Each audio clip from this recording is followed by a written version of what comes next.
શ્રી રામ જન્મભૂમિ પ્રાણ પ્રતિષ્ઠા મહોત્સવ અંતર્ગત અયોધ્યાથી આવેલ પૂજિત અક્ષત કળશ વિતરણનો કાર્યક્રમ સાણંદ ખાતે આવેલ શ્રી જલારામ મંદિર ખાતે સંપન્ન થયો કે જેમાં વિરમગામ જિલ્લાના દરેક પ્રખંડમાંથી અપેક્ષિત કાર્યકર્તાઓએ આવીને પૂજિત અક્ષત કળશ પૂજ્ય સંતોના હાથે સ્વીકાર્યો હતો, જેમાં સાણંદ પ્રખંડનો કળશનું સ્થાપન તેલાવ ખાતે ધામધૂમથી સામૈયા સાથે કરવામાં આવ્યું હતું અને આ કાર્યક્રમમાં વિશ્વ હિન્દુ પરિષદ પ્રાંત અધિકારી અપૂર્વભાઈ શાસ્ત્રી, મઠ મંદિર અર્ચક્ર પુરોહિત, આયામ ગાંધીનગર વિભાગ મંત્રી હિતેન્દ્રસિંહ વાઘેલા અને વિરમગામ જિલ્લા મંત્રી ભગવાનસિંહ મકવાણા ઉપરાંત આ કાર્યક્રમના પ્રખંડના જવાબદાર અધિકારી જીતેન્દ્રસિંહ સોલંકી અને સંયોજક અરવિંદસિંહ વાઘેલા ઉપરાંત દુર્ગા વાહિનીના જિલ્લા કક્ષાના જવાબદાર બહેનો ઉપસ્થિત રહ્યા હતા અને વિશેષ ઉપસ્થિતિમાં શ્રી રામ આશ્રમ કમીજલાના પૂજ્ય સંત શ્રી પ્રભુદાસજી મહારાજ ઉપસ્થિત રહીને આશીર્વાદ પાઠવ્યા હતા અને સામાજિક સમરસતાનું ઉત્તમ ઉદાહરણ પૂરું પાડ્યું હતું.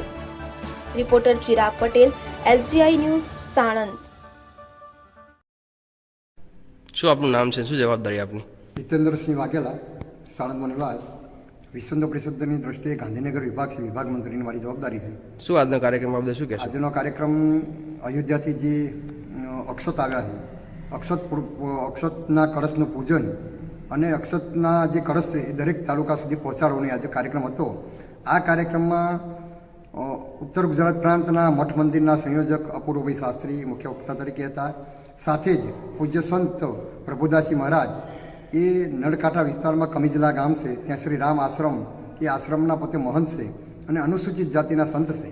એમના હસ્તે આજે કળશનું પૂજન કરવામાં આવ્યું, કળશની આરતી કરવામાં આવી અને દરેક તાલુકાના જે સંયોજકો હતા એ સંયોજકોને કળશ અર્પણ કરવાનો કાર્યક્રમ હતો.